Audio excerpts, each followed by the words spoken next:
If you are a high performer who keeps getting passed over for a promotion, I'm going to say something that might sting just a little.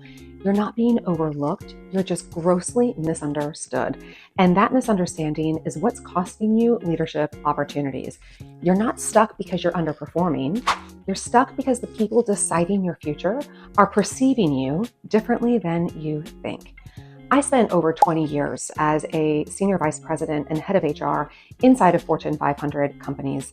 And I sat in hundreds of rooms where director and vice president promotions were being decided. We looked at spreadsheets on screens. We had employees stack ranked on their subjective potential. We debated names. We weighted risk. And here's what most high performers never see. Promotion conversations are not about how much effort and dedication you show. They're not even primarily about the results that you have. The conversations are about your readiness as perceived by senior leaders.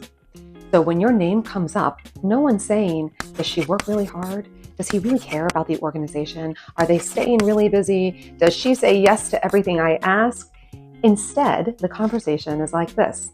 I'm not sure they're thinking strategically enough. He's great operationally, but I don't know if I see executive presence from him. I don't know if I'd put them in front of the board. I'm not yet confident in their judgment under pressure.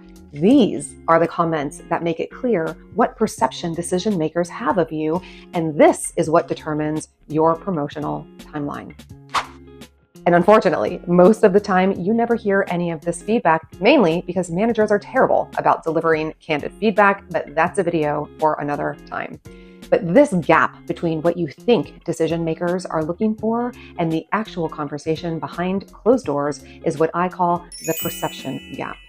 You believe you're being evaluated on output, but they're really evaluating judgment, emotional regulation, brevity, strategic clarity, influence in a room, executive composure.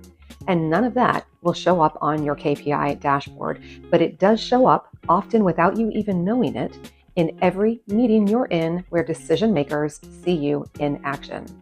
And this is where high performers that I work with get frustrated because they're thinking, hey, I'm delivering. I'm exceeding my performance targets. I'm solving problems. But they're often also over-explaining in meetings, over-functioning, meaning they're saying yes to everything, even if it's not their job. They're over-accommodating. They're over-defending their own ideas. And none of this reads as executive. This isn't about being fake, and it's certainly not about being someone that you're not. This is not about politics. What it is about is self-awareness.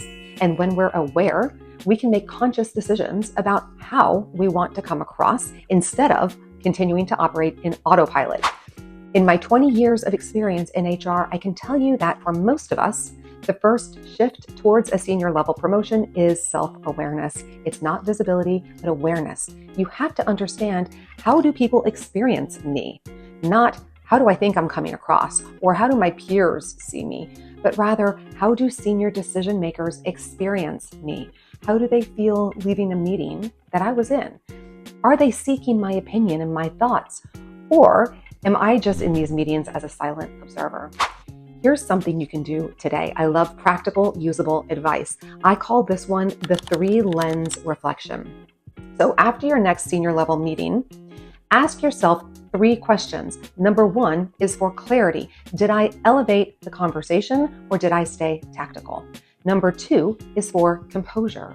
How did I behave under pressure, challenge, or disagreement? Did I speak up during conflict or did I shrink back? And number 3 is for impact. When I finished speaking, did the room feel clearer or heavier? Be brutally honest with yourself, because executives are not evaluated on how much they say. They're evaluated on how much clarity and value they create in the room.